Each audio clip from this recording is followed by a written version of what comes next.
জিবরাইল এবার ডেকে বলে, আমেনা, এই আমেনা, আমি জিবরাইল ওই রব্বে কারীমের কসম করে বলি রে আমেনা, যেই আল্লাহর কুদরতি হাতে আমার জান, তো সুন্দর জন্ম কিয়ামত পর্যন্ত আর কারো হবে না। আমার পেটের মতো এত সুন্দর পেট কিয়ামত পর্যন্ত আর আসবে না, ঠিক কিনা বলেন? আমেনা বলেন, আমার সন্তানের মতো এমন সুন্দর সন্তানও কিয়ামত পর্যন্ত আর আসবে না। বলেন সুবহানাল্লাহ। আমাদের নবী জন্মগ্রহণ করেছে, আমেনা খুশি না বেজার? আমি আরেকদিন বলেছিলাম, আজকেও বলি, আমেনা আত্মহারা হয়ে গেছে খুশিতে। শিশু মুহাম্মদকে কোলে নিয়ে প্রতিবেশীদেরকে দেখাচ্ছে যে দেখো, আল্লাহ তাআলা আমাকে একটা সুন্দর সন্তান দান করেছেন, চাঁদের চেয়েও সুন্দর আমার সন্তান। বলেন না সুবহানাল্লাহ। আমার বন্ধুগণ, আল্লাহ তাআলা জিবরাইলকে পাঠিয়ে দিয়েছেন।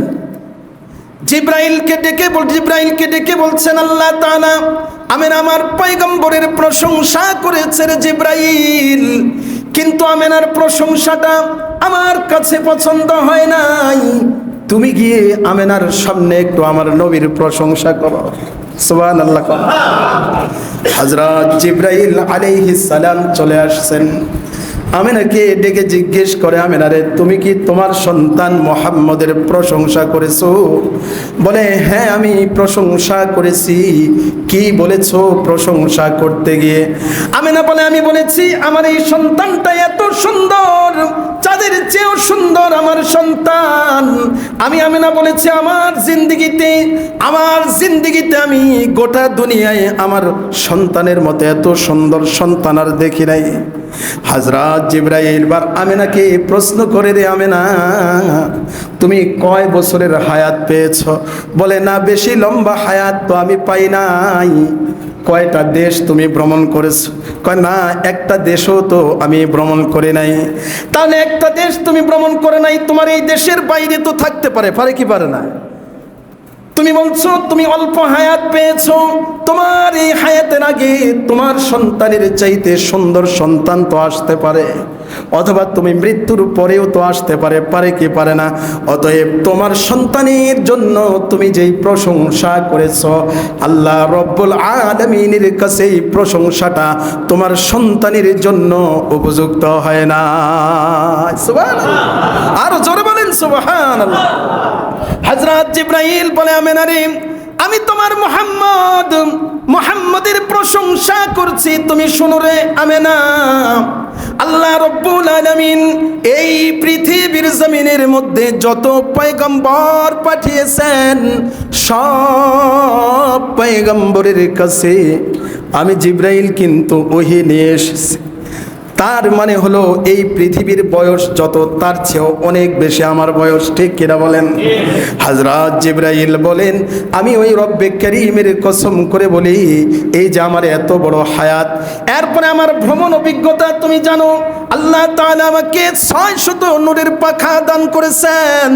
তুমি তো একটা দেশও ভ্রমণ করো নাই, অথচ আল্লাহ তাআলা আমাকে 600 নূরের পাখা দান করেছেন। এই 600 নূরের পাখা দিয়ে আমি আল্লাহর সৃষ্টি জগতের মধ্যে যা কিছু আছে, কুল মাখলুকাতের এমন কোনো সৃষ্টি নাই, এমন কোনো জায়গা নাই যেই জায়গা পর্যন্ত আমি জিবরাইল পৌঁছে নাই। হযরত জিবরাইল এবার ডেকে বলে, আমেনা, এই আমেনা, আমি জিবরাইল ওই রব্বে কারীমের কসম করে বলি রে আমেনা, যেই আল্লাহর কুদরতি হাতে আমার জান, আমি প্রথম দ্বিতীয় তৃতীয় চতুর্থ পঞ্চম ষষ্ঠ সপ্ত আসমান আমি ঘুরেছি, জান্নাত ঘুরেছি, জান্নাতের অসংখ্য সুন্দর সুন্দর নেয়ামত দেখেছি। আমি ওই রবের কসম করে বলি রে আমেনা, আমি আল্লাহর সৃষ্টি ভান্ডারে তোমার সন্তান মুহাম্মদের চাইতে এত সুন্দর কোনো সৃষ্টি দেখি না। আরো জোরে বলেন সুবহানাল্লাহ। আবার বলেন সুবহানাল্লাহ। এবার আল্লাহ হযরত জিবরাইলকে ডেকে কি বলে জানেন? এই জিবরাইল, আমেনাও বললো দেখি নাই, তুমিও বললো দেখি নাই। জিবরাইল, তোমার প্রশংসাটাও আমার কাছে উপযুক্ত মনে হয় নাই। সুবহানাল্লাহ বলেন।